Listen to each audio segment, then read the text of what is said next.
Hello chess friends and welcome to another game analysis. We are in the round 11, which is the final round of the Grand Chess Tour in Zagreb, and this is the game between the Grandmaster Jan Nepomniachtchi and Grandmaster Anish Giri. Jan played one very brilliant game, so he started very sharp and opened the game with e4. Anish played c5, so this is a Sicilian, and after knight to f3, d6, and bishop to b5, it is clear that they are not playing the main line, so they are playing the canal attack. After that, Anish moved the knight on d7. After that, c3 and knight to f6. Bishop moves back to d3 to protect the pawn. And after g6, we have bishop on c2. So many moves with that bishop. So bishop moved from f1 to the square b5. After that, he moved the bishop back on d3 and then on c2. So many moves with just the one piece in the opening. Anish played the bishop to g7, and then we have d4.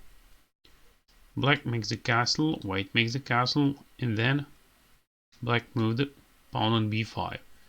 It is a good moment for Jan to start attack, and here he decided to play e5, which will attack the knight on the square f6, and also attack the pawn on d6. Here Anish moved the knight back on e8, and then Jan wants to crash the pawn structure, and he pushed e6, which will attack the knight and attack the pawn on f7. But pawn on e6 is not protected, so black captured the pawn on e6, and it is a good moment to attack the double pawn on the square e6. So Jan played the move knight to g5, and he attacks the pawn on e6. Black can choose between two moves which will protect the pawn. One of them is knight to c7, and another one is rook to f6. So Anish chose the first line, knight to c7, and then d captures c5, knight capture to c5, and knight capture to h7. So this is a big sacrifice. After that, Anish captured the knight, and queen can give a check on the square h5. Pawn controls that square, but he's unable to capture because that will open the check. King moves back on the square g8, and then bishop capture to g6. So it is clear that the white threat mate with the queen on h7, and then it is time to open the escape for a king, and the rook goes to f6. Queen to h7 gives the check, king goes to f8, and then we have another bishop in action, so bishop to h7, threat to capture on the g7, and also threat to move queen to h8, because Anish cannot capture the queen, he will open the check. So it is the last moment to sacrifice the rook on g6, and this is the only move which can be played. So queen capture on square g6. Instead of that, white could also try to give a check here, but let's see, this is one very interesting line. After that check, black cannot capture the queen because he will open the check. So the best what he can do is to move king on f7, but then queen is hanging. After that, we have one strong attack for black, so he can sacrifice the rook on the square g2. He sacrifices the rook for the pawn, but if king capture, then bishop goes to b7, gives a check to king, and a rook will attack the queen. So after king moves somewhere, or if he blocks the check with f3, then black will capture the queen.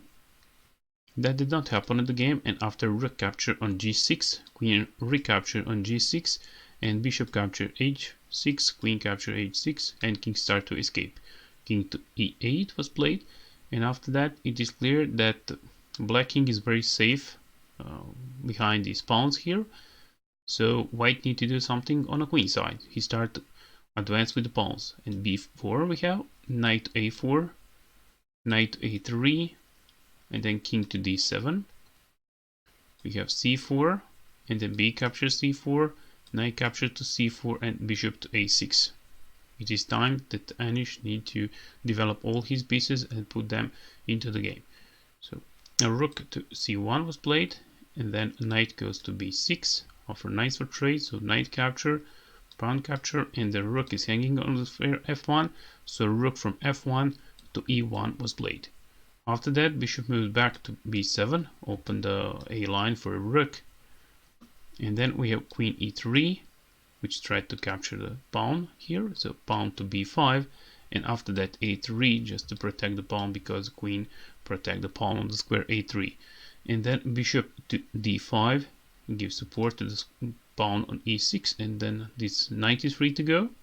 So rook to c3 was played, and then queen goes to g8. After that queen moves to h3, queen to g7, wants to bring the rook on the king side. So rook from e to c1 was played, and then bishop to c4 just to lock the c file. And after rook moves back to e1, then queen goes to d4. We have rook to f3, and then queen goes to d2. So as you can see, here black is playing very active with his pieces. This bishop on c4 is very useful. This queen always threats something. So right now she threats to capture the rook on e1, and because of that this rook needs to be moved. So rook to b1, and then knight goes to d5. We have queen to g3, and then bishop goes to the square e2, and then he attacks the rook. So rook from f to b3 was played, and after the move bishop to d1, which attacks the rook and also threat to mate with the queen. In this position white resigned because he has no moves to play. He cannot move the rook on the square e3 because knight is controlling that square, and it is unstoppable to save the mate and protect the rook. So in this position Jan resigned and Anish scored the win, and that was the last game on this tournament on Grand Chess Tour in Zagreb. I hope that this analysis was instructive for you.